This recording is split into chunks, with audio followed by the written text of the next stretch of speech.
musidɓe tedduɓe caggal yettude Allah e julde rasul Muhammad rasulullah sallallahu alaihi wasallam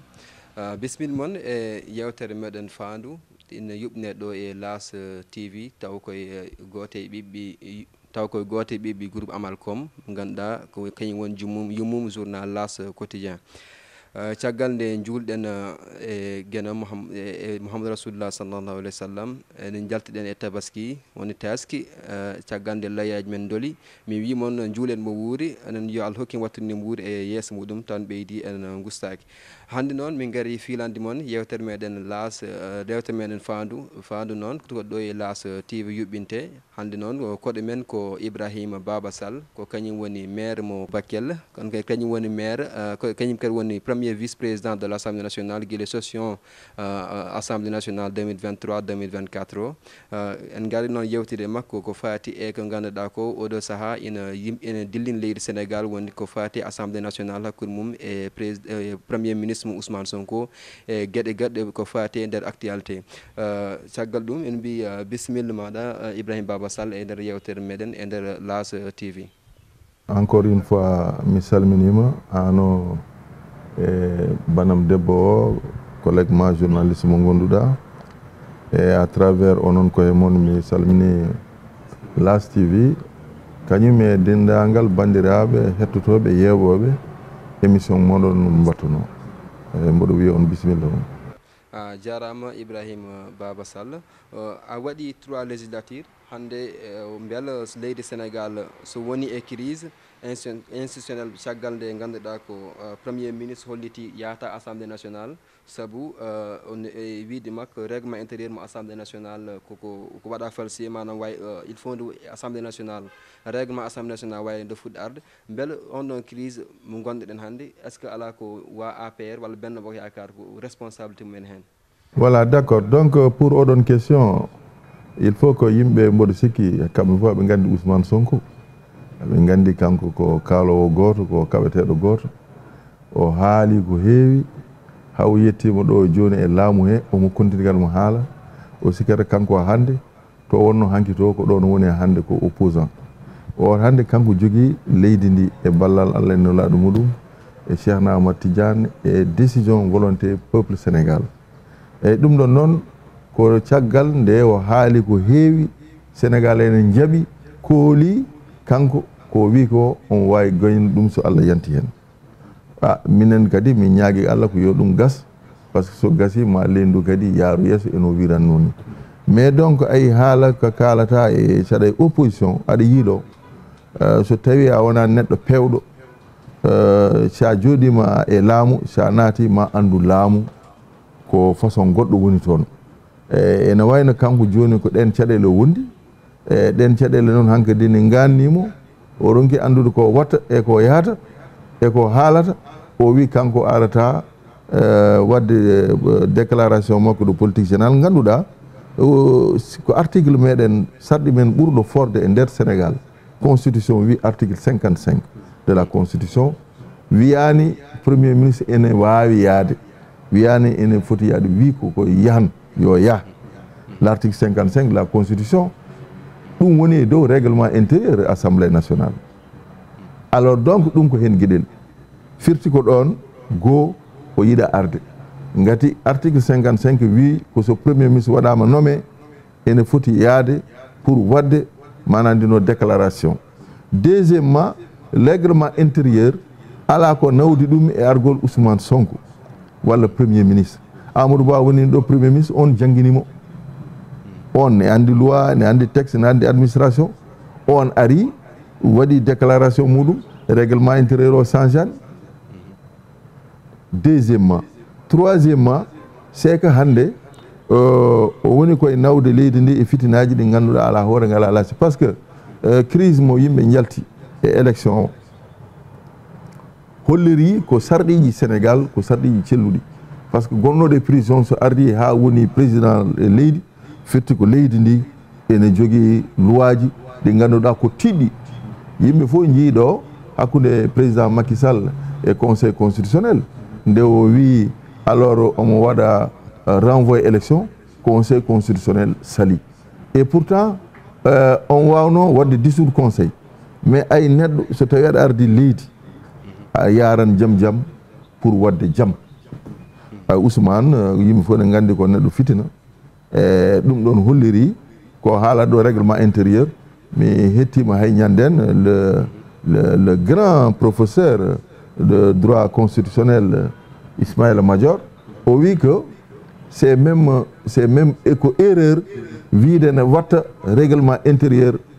e nder règlement intérieur assemblée argol premier ministre par ce que relation assemblée et premier ministre iwri ko hakkude relation président de la république kañum e assemblée qui est une institution comme celle du président de la république donc président de la république laamu muɗum kala ko woni less makko sene yetto assemblée iwrata koto makko wa faami de kanko jimi ɗum wona e wiide règlement intérieur saɗa faama ko sarɗiɗi min pewni nder pour assemblée holno min gurdata holno min liggorto holno min pewni holko nawdi ɗum e premier ministre c'est que Ousmane Sonko pour dire vrai cikkumi mi anda mais cikkumi ko ala programme kanko hoore makko haali e conseil des ministres o wi projet mo wiyanno pari o ko joni windete so tawi noon projet ko joni windete awa arde aɗa daro ko foti omo andi so ari ɗo o haalata koko leydi ɗum ko haalata to ko wona ɗo assemblée c'est une institution forte a faami alors donc so tawi o ari on waɗa discours mo wiya Sénégal ko ni o liggorto ɗum yewta programme ne paari programme parani so programme parani on wawi wadde déclaration on wawa o wonno ko wadde cinéma tan a faami ko alanmomi ko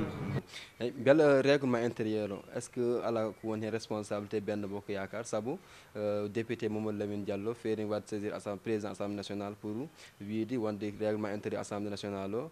no rewani walla wayanno fon wa sab disposition ganduɗa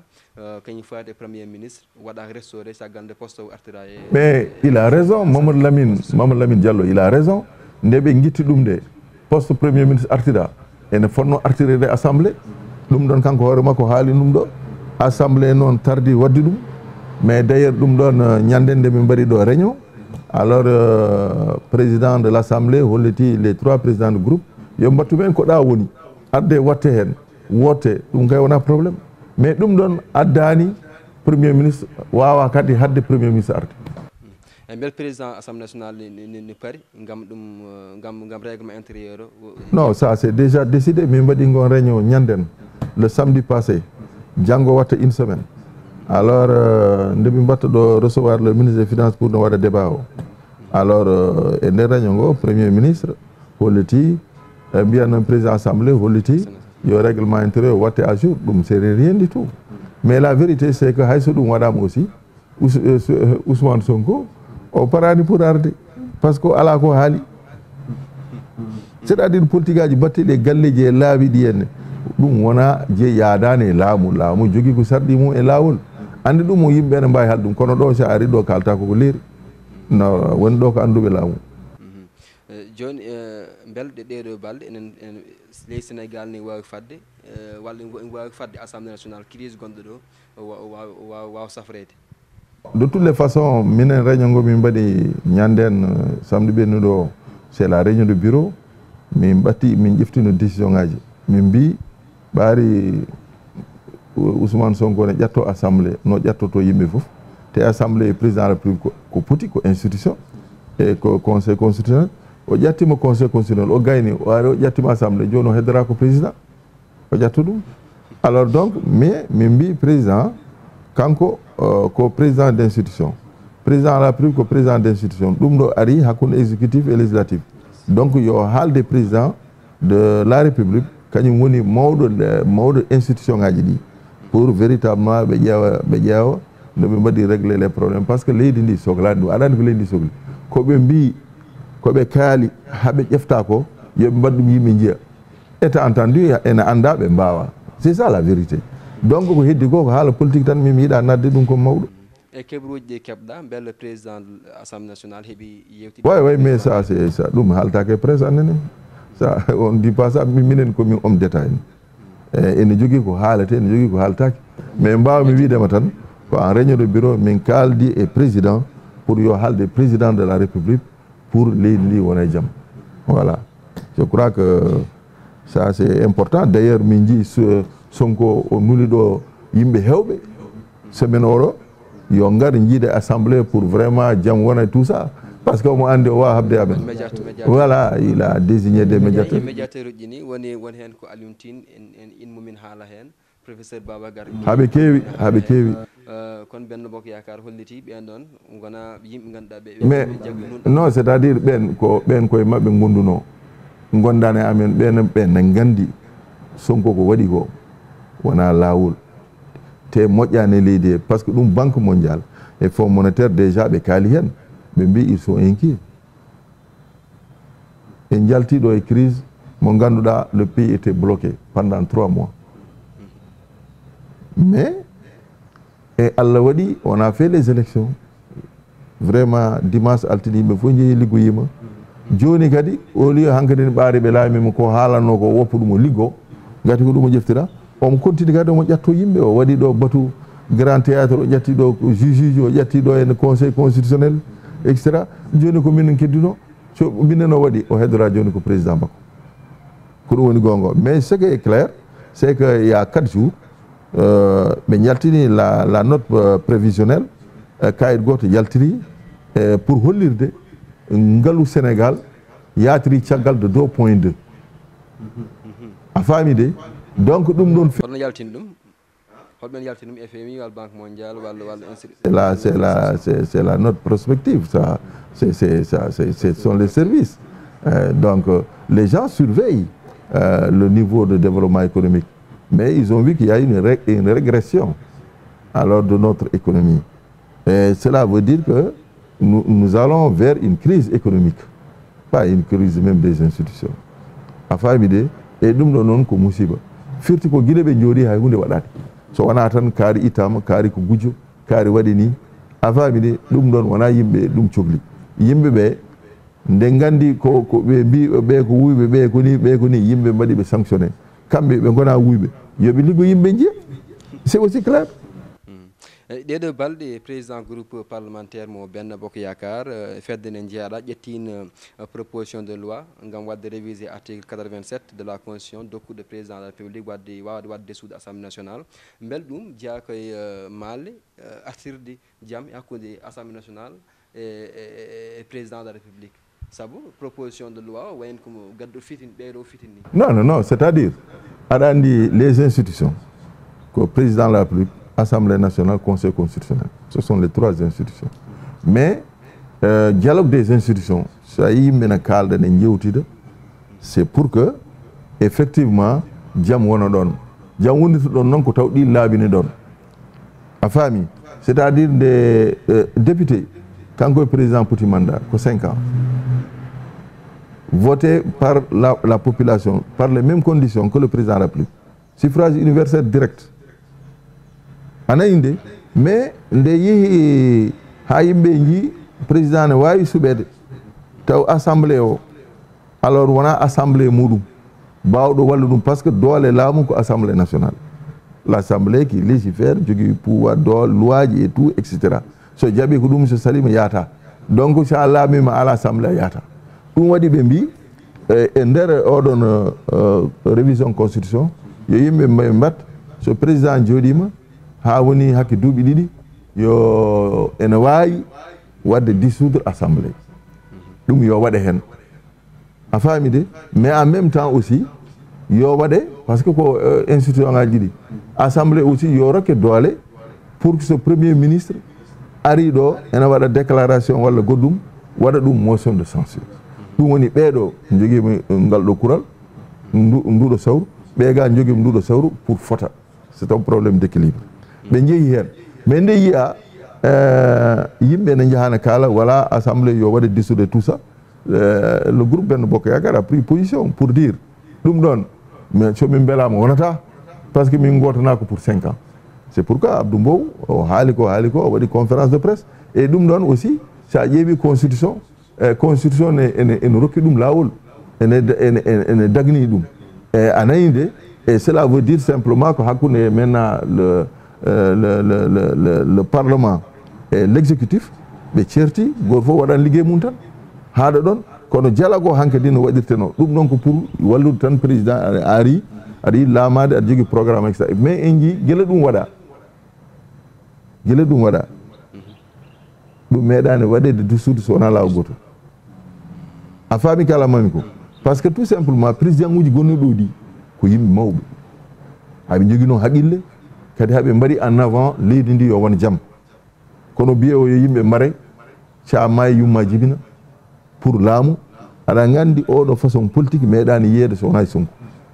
ko ɗum waɗi yimɓe a yi guila ɓe jooɗi a yiyata neɗɗo no wiye yalti oɗo parti faye parti Sonko anani a yi par ce que sénégalais yiɗi ko jaam sénégalais andi ko jaam kadi enen ay politique ko mbiyeten laamu ko Allah tan woni gonga heddi ko haala par ce que ko Allah tan woni ko gasata politique mo kalten o ko Senghor wonno ɗo yejjitama Macky Sall joni yimɓe jejjitini procédure nane loi proposition de loi hottolni ça ɗum aussi c'est un pouvoir discrétionnaire de notre coalition je sais que min ƴefti toutes les dispositions amin liggo hen no fewi min gayni liggade ɗum ɗon foof min paadi tan ko vraiment le moment opportun pour min mbawa wadde ɗum man mbatta ɗum déposé ko kural ha joni joguiɗo noon padɗum he président non wona kural aɗa andi sinno ko kural wonno hay min mbawi wiide président assemblée yo jooɗo oto haalde président république minen hamin gandi laamu kamɓe ɓe ganda aɗa andi jalta école mbaɗeɗa inspecteur impôt et domaine a liggaki hay hunde a waɗana hay hunde subaka tan pina mbiyeɗa halfinama leydi est ce que ono ɗon gandi ko woni ɗon ko c'est extrêmement grave le problème ko ɗum waɗi ɗo ɓe goni ɗo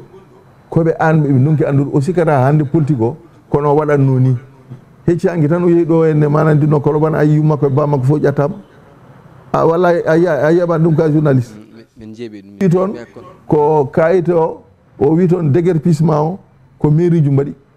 subaɓe ɓe nde wonno réseaux sociaux ne waɗi avancé jaltini kayit mo ministre de l' intérieur windi ɓe ganda laamu eyyi kono proposition de loi o aɗen gandi assemblée nationale installation mum ɓoyata yetto par ce que ɗanno installé septembre beel hakkude ɗo e installation walla assemblée nationale no 2 ans on timma beele ma proposition de loi waɗen déposé walla oui mais de toutes les façons ɗum ɗon on verra toujours ko on est en train d'apprécier on ne va pas dire comment on va aller en guerre on ne va pas le dire ça vous ne pouvez pas avoir ça de moi surtout je suis le premier vice-président de l'institution il y a des choses que je ne vais pas dire ngam yewtide on proposition de loi beelon keeɓi haaldude hen et les autres yimɓe fof ko parɓe hay goto heddaki hay e nder groupe mabɓe haaɓe paari même dans Yewwi ils sont prêts et ils demandent simplement kamɓe ɓe jiiɗi ko yo vote bulletin secret mais ça on n'est pas d'accord on n'a pas besoin de Yewwi d'ailleurs parce qu'on nous demande 99 députés on a dépassé on a l'APR la coalition Benno on a la coalition alors du PDS on a la coalition donc de l'autre là de Taxawu Sénégal on a la coalition on a les gens là comment ils s'appellent les purs il ne reste plus rien ouais mais ils sont d'accord eux Yewwi sinon ko ɗum kay Yewwi hoore mum wiyata ne yiɗi ils défendent leur intérêt c'est pas parce qu'ils nous aiment voilà c'est tout aɗa andi kamɓe nde ɓe gonat député je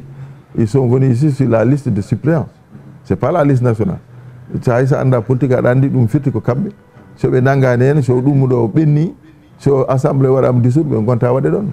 c'est aussi clair que ça parce que woɗɓen ɗon e daari ɓen kanduno hen kono pour yewtinde oɗo proposition de loi il faut dañen 3/5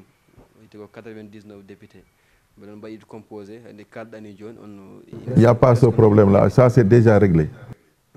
mais kon honorable 3/5 des suffrages exprimés ɗum e article 103 de la constitution haalde ni beel ɗum firtat ko tan keewal ko keewal député waɓɓe voté proposition de loi o walla ɗum firtat ko député tawaɗi session o saabu aɗa andi assemblée nationale ko 165 député beel ñande jour walla ñande ñalam poɗɗo waɗede vote loi o so 12 député tan ari bel ƴeewte en 3/5e et 12 députés arɓe ɗon. Non, c'est-à-dire ayi ça c'est un problème très sérieux.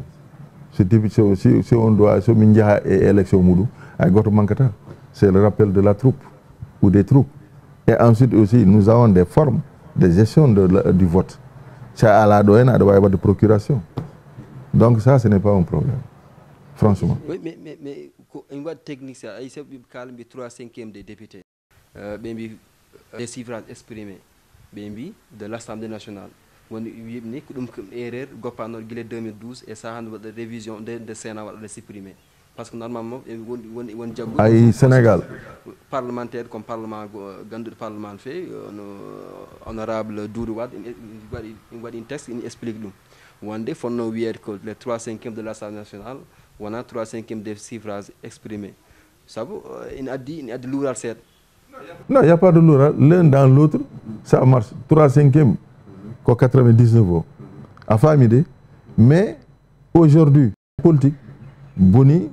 et Sénégal, depuis Hangadini, il faut battre de politique. Tu sais, l'indigo boni, Hangadini, Hagol Ligura, puis il faut haler de politique. C'est un petit goro yimbe fof. Do hay diaspora, bandira meme, nati ligade. Il ne faut que de la politique. Alors que quand on y a carrément, mais jumaji mi jamaji may galleje tout ça mais c'est la politique be kabe dominer ay politique so burti doole e activité ji batte de leydi ko tagal fay leydi foti heewede hande ko holno docteur ebe no kibirten docteur ebe hewbe ingénieur uji kewdi andube hewbe homme d'affaires en hewbe dum nawata leydi wana politique ko halata so yimbe fo no bada dum hangadin leydi boni ko seedo foti wadde dum. Kon haalin waɗi eko fayti e yewtingol proposition de loi o woni to banque promulgation ɓe mbi ko président de la république tan jogui constitution rek wadde proposition de loi kono so ƴeewi article 175 in haali kadi président assemblée nationale kay hoore mum so tawi président de la république ƴettani ɓay waɗan promulgué loi kañumne ina wawi wadde promulgué kono ɗum e waade noon hol sahaa ɗo ngannduɗaa caɗeele e mbaawa wadde hakkude institution ŋaaji ɗi haa ngannduɗaa taw watta caɗe arbitrage honno waawi waɗde haa taw loi so neldama président ko 8 jours so waɗani promulgué c'est automatique ça passe ɗum hay so président waɗani président assemblée waɗani promulgué ça passe ça c'est la loi tu comprends et en plus le président de la République lui-même qui a initié cette loi là la Constitution donne le pouvoir de promulguer la loi. Il n'y a pas de problème pour cela. Hein? Non, mais ça ne manque pas. S'il y a les gens, ça y est, on a créé le dialogue des institutions, c'est pour qu'il n'y ait pas de problème. Mais ce tawi non, alors minen mimbi président assemblée yewtude makko hamin gandi ko woni laamu kamɓe ɓe ganda kadi ɓe ndewetake minen c'est vrai min mbaɗi tamin min jeeyi kamɓe ne koɓe yahawɓe goɗɗo ko jawo ɗum noon leydi ndi foti hedda ɗo ne yaara yesso c'est ça aussi la vérité mais donc ko ɗum waɗi min mbi o président assemblée yewtude makko pour ɓe pamodira so ɓe pamodiri ɗum ɓuɗum nafde mo nafoore leydi ndi par ce que nden ayani joni yimɓe heɓe nene jaaha vous ne savez pas que les multinationales nene jalta leydi ndi haɓe ne jaaha par ce que on a compris que le Sénégal va vers des situations difficiles ɗum ɗo ko Sonko fijirta ɗo ko o anda ɗum ɗo natti wonde politique tan c'est un problème très sérieux aɗa wawi waddema attaqué min wanma attaqué goɗɗo mais institution c'est la République et les bailleurs de fonds les hommes d'affaires se basent sur la République son fonctionnement pour ngara sa yi yimɓe hewɓe ne gara e Sénégal wiya ɗo ko leydi jaam ayani hay leyɗele Afrique ɗe fof kala keɓɗo caɗele dogan ara sa yi Pikine en Guédiawaye en Ouakam en woni hen tan ko ñaguji mais so tawi o ari o tawi on jaam o wi kanko mo bonna minen min jaɓata ko haalata e laabi ko yimɓe no poɓɓanamo ɗum yettata ko ɗo par ce que nous on connaît l'état c'est tout. Assemblée nationale wawat fusede tan hol mbiɗen ni sank so tawi mbiɗen ni nan so tawi dañi duuɓi ɗiɗi e an hon jagguirɗa beele ladial assemblée nationale mane ladial assemblée nationale timmata beel ko le 11 août ganduɗa nden résultat ji waɗano proclamé walla que nde assemblée waɗa installé. Mais c'est-à-dire faut ay ɗon kadi ko yimɓe ne kala kecce tan quand on installe c'est en ce mois que tu es en fonction c'est au mois de septembre mais so tawi an a waɗaka installé a wiyama ka député a joƴinaka gonɗa député holɗum. C'est comme le président de la République, quand il est élu. Il rentre en fonction, c'est en ce mois que son mandat prend effet. Son mandat n'est pas considéré à partir du matin, il est considéré à partir toujours du 2 avril de l'année de l'élection. C'est-à-dire ay yimɓe ɓe joni wonde politique Sénégal baɗo fof yoppu ko a goto fof ne haala kecce tan par ce que en réalité probléme o ko hollum ko leydi ndi so tawi manandinno ene kalata ko andude holnde yimɓe ɓe mandat mabɓe ga heɓata duuɓi ɗiɗi heɓat duuɓi ɗiɗi kono min joƴƴinande so arti min komi député kono ƴeftumi service piilanami lefol ko nden gonmi député ko yiɗi ko kecce ɗum ɗon ko politicien ji kalata mimi tour en ga ɗum ɗo wona ɗo wonno o wawa gagnade hay bureau de vote makko. Mais c'est ça aussi la politique. Mais ben faut te jabobe. Tu n'as pas besoin. De toute façon, moi, je gagne chez moi et je n'ai aucun problème. Quand ça dit règlement intérieur de l'Assemblée nationale, oui, si tu as eu député au Wadam Elitan, immunité parlementaire, au Hebadum, Wadi, et Nemba Djagoudi, ça a un élire, doit aller élire au député. Ayani président de la République so waɗama tan manandi no élu har ƴeftude fonction mais déjà il y a la GIGN qui l'en il y a la sécurité, c'est pour sécuriser le parlementaire, c'est tout, ça n'a rien à voir. Est-ce que le président Diomaye l'autre jour seulement qui a été élu président lorsqu'il avait bénéficié de la sécurité et de tout cela, il était déjà président de la République, il pouvait signer le décret, est-ce qu'il pouvait? Voilà, donc politique wonti jappugol goro Sénégal. Les gens jouent avec. Mais tout beaucoup wadɓe politique ɓe mbaɗani ɗum ko gandal ne wiye la science politique. Eyyi so tawi noon a anda yo fo heew ko deƴƴuɗa beele kettoɗa no feewi kono ko welma fo ɗa haala kalata ko ɓernde eyyi saɗa haala ɓernde noon ene heewi bona haaldu haqqille woni gandal ko ɗum reeni neɗɗo o haqqille o so moƴƴi tan c'est pas bon ngol fof sen yahane luuka moƴƴani Sénégal ɗo yaltuno ɗo hay goto sikkano jamne wona ɗo mais sa yi jam woni ɗo ko mawɗo leydi gonno ɗo o omo tiiɗi. Assemblée nationale gonɗe no session mum 2024-2025 ko e lewru octobre nde fuɗɗito bel ɗum bel nden pusgol Assemblée nationale mo Sénégal wat battinta e to banggue votugol budget ji Assemblée nationale. Mais ɗum ɗon ça dépend aɗa andi le président de la République en tout cas so assemblée heeɓi 2 ans tan o wawi fusde ɗum noon loi wi mais ko kanko ƴeewata so tawi ko leydi ndi o nawi en avant o wotan budget makko hawa gayna so woti budget makko hawa gayni o waɗa dissoudre mais rien ne l'empêche mois de septembre o waɗa dissoudre so waɗi dissoudre hankkadi ni ko question goɗɗo c'est-à-dire ce n'est plus wona question de transparence walla goɗɗum ko wadde laamade par ordonnance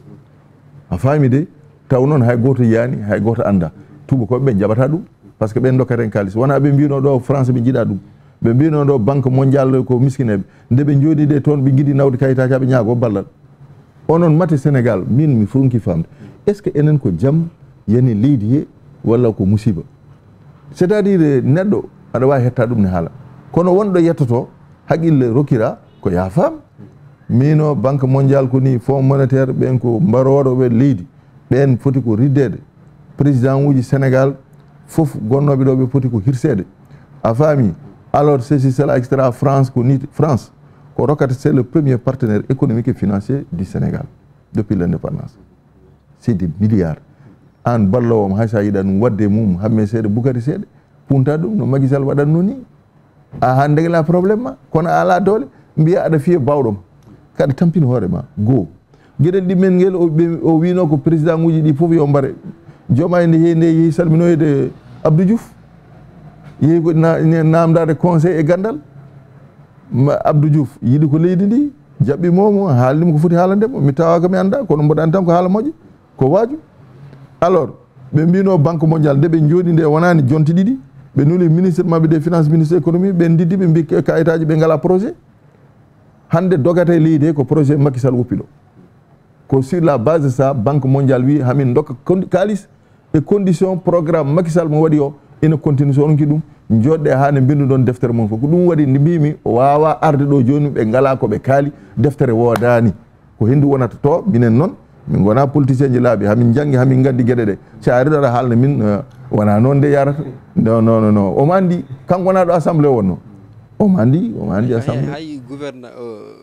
waddi gouverné par ordonnance mbeɗa sikki ko assemblé national waɗat habilité il faut waɗa proposition woni loi d'habilitation so tawi assemblée waɗam oui mais sur assemblée toutes les façons je pense que le président on wawi wadde dissoudre assemblée à partir vraiment du 12 septembre nde wela fof on wawi wadde dissoudre mais wona intérêt makko wona intérêt leydi he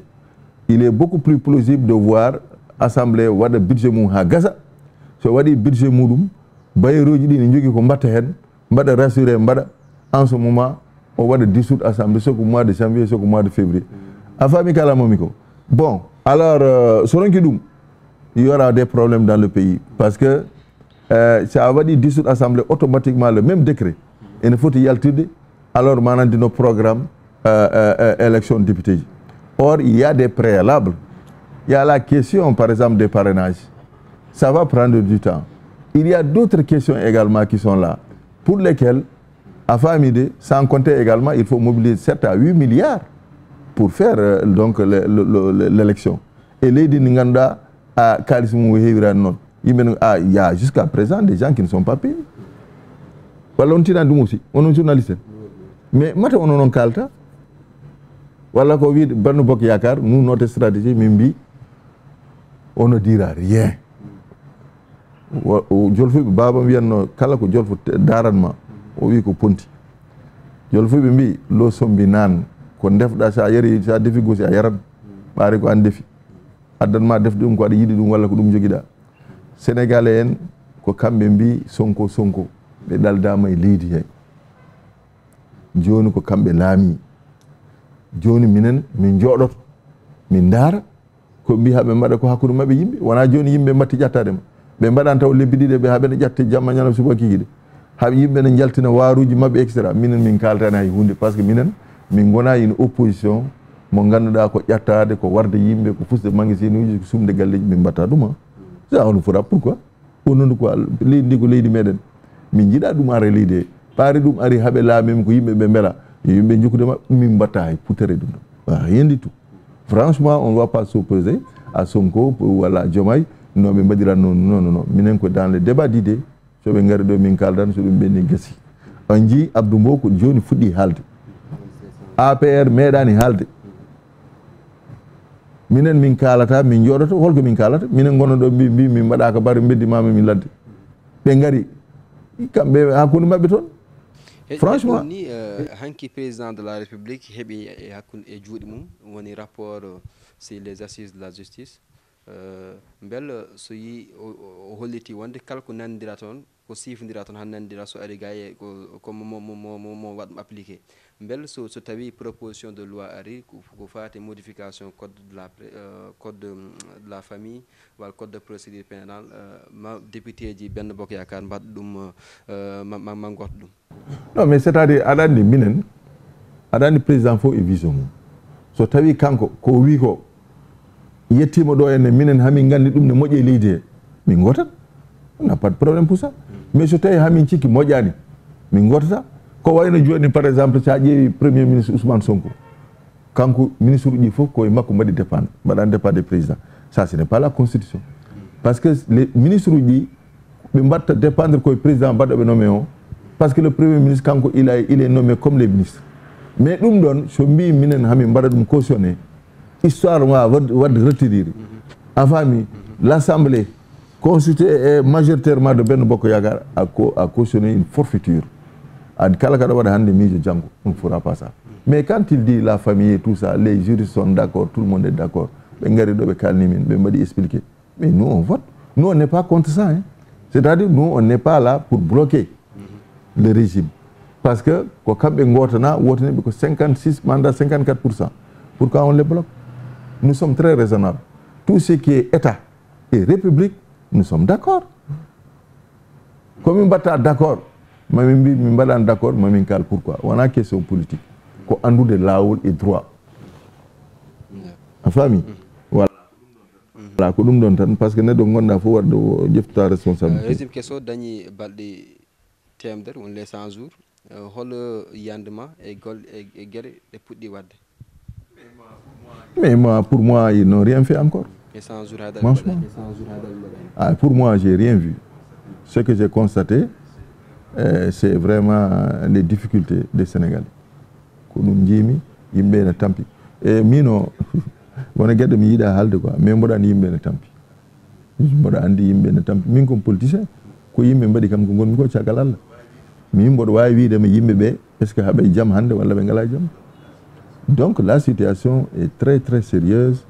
alors climat social vraiment yimɓe ene tampi no feewi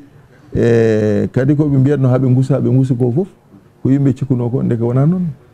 min mi waɗi recevoir ɗo l'autre jour je crois que c'était le vendredi passé j'ai reçu le président de l'association des boulangers du Sénégal il était là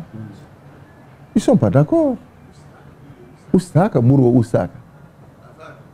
a faami ils ont enlevé le poids ɓe guusi poids o ɓe mbi ɓe guusi ɗo ɓuuro o joni ko lefol min joni codami ko kulo losol capanɗe jeegom ngol pour mi heeɓa ngofodi min mi ñamano ko mburu ɓakere ko ɗum min gandi ko hen min neha donc ay ɗum ɗon haala kewko ay Macky Sall kanko andi ɗo woppi leydi ndi ɗo Macky Sall lomtade mo ne tiiɗi nde élection ngaji nde mandat makko gasi yimɓe ne ndirane mbiya ne gona candidat ji mi haalni sehilaɓam heeɓa candidat ji mbimi ɓe est ce que mo mbaɗi réfléchir e lomtade Macky Sall par ce que babam wiyanno ɓuuri tidde aduna fof ko lomtade yimɓe ɗiɗo ligguiɗo hani hay yiyannana sa ari il faut ko guetoɗa jettoɗamo beele puɗɗa haalede ɓennamo beele wiye ka gorko aɗa jogui probléme lomtade mo liggaka e hunde an ka mayɗo mais lomtade Macky Sall c'est difficile ko ɗum waɗi hay pétrole kalteɗo ɗo mais ko Macky Sall ɗum onon fof ɗo gandi oɗon journaliste en ɓe oɗon ponno wadde des débats là-dessus ça c'est Macky Sall ne jiimi ɗo alors ministre Birame Souleye addi manadi no en échantillon no holla président de la République ene haala discours muɗum ne wiya voilà vraiment c'est bien o wi ɗum ɗo ari koye laamu ma kanko Birame Souleye ko gonga koye laamu makko ari mais kanko liggi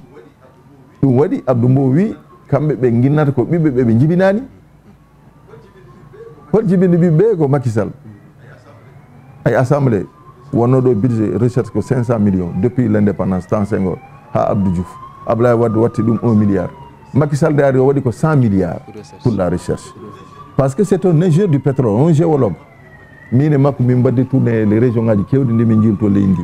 ene heewi nokkuji soɓe gaari o wiyata auto ƴi ko yo dar o jippo o wona ƴeftude leydi ndi omo urno omo fiya kaaje ɗe o rippa hen o daara o ƴefta kayito o winda o waɗa e mbuus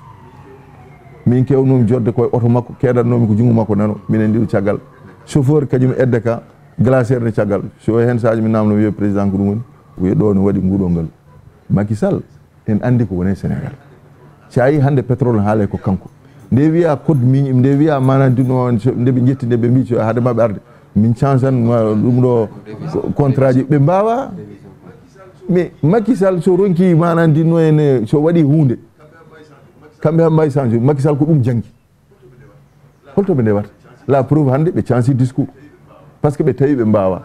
so ɓe mbino haɓe tinna hen yimɓe fof jahan boppidaɓe hen hay goto wonta arte Sénégal ay hunde fof a waddan ɗum attention e neware e haqqille ganda ko kalɗa d' abord Macky Sall nde tawi ɗo code minier no wanono ni ɗum reeni sariya ko fate ngaalu men less leydi mais o ƴeewi tawi ɗum ɗo addanta yimɓe ɓe arde wawa wadde attiré donc on a révisé le code minier nde ha affaire pétrole o fuɗɗi yaltude et tout ça on a revu le code minier encore et ça a été fait avec des hauts fonctionnaires de la Banque mondiale et des hauts cadres du Sénégal kamɓe pewni fof Macky Sall toujours wiyatno ko ndentoɗe de oto Sénégal pertude ndentoɗe de oto Sénégal d'ailleurs Ismaïla Madior l'a répété l'autre jour le président Macky Sall liggotono ko ha 3 heures du matin minen fof wiyatno min hay goto ɗano taw 3 heures yonani lomtade mo ndaw ko tiiɗi Macky Sall ko Allah waɗimo lamɗo hay sa yimo tan andan ɗum et puis o janggo andi ay hande to woni to récemment, j'ai vu l'autre semaine, il a été élu président du conseil d'administration de l'adaptation du climat. Je ne parle pas de 4P.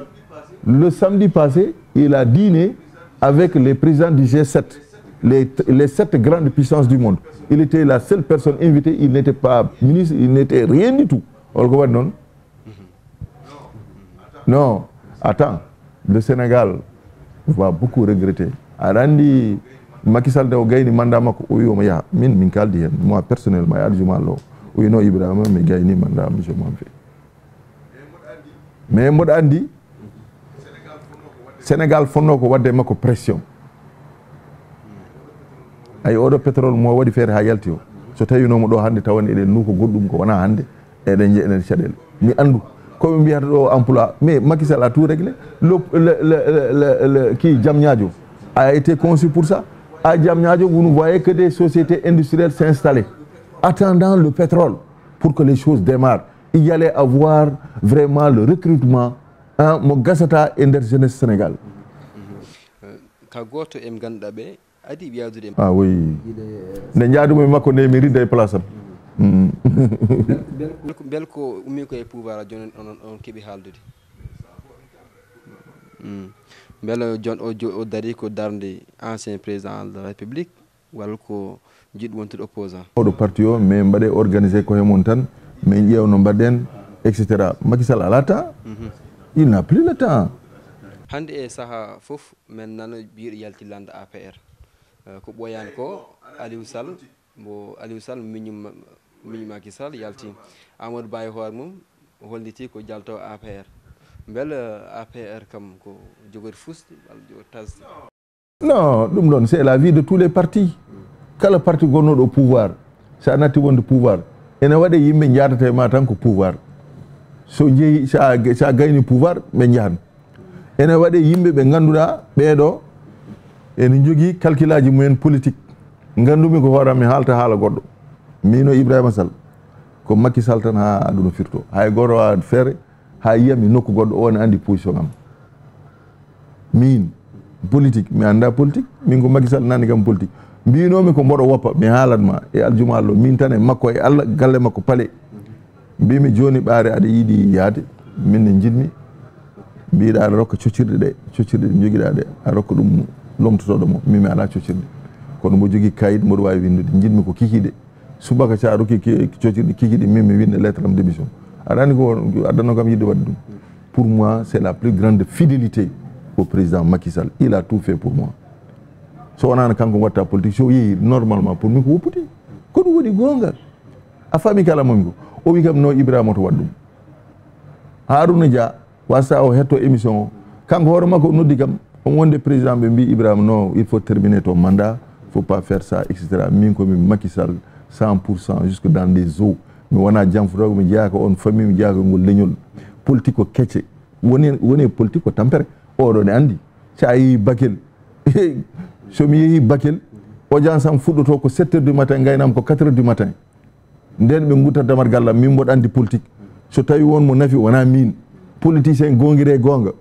a wawa hebde ngaalu e politique ya gallam joni jiya wonɓe ɗon ɓe ya tan ko famɗi foof il y a 28 ou 30 personnes par jour chez moi qui sont là mi pinna ɗon jogui ɗon ko dépend e subabam ɗiɗo tu comprends c'est des charges mais ko Allah waɗi goto foof arsugu mum so rewe juuɗe ma il faut ko mbaɗa mais politique ko tampere ay no mbami ni hanki mi haalnima e heccanki fof nde kalten nde gonmi koye séminaire régional UMOA projet goto mboɗo tafi ɗum en 2017 à Bakel en ma qualité de maire. Moi je connais le développement.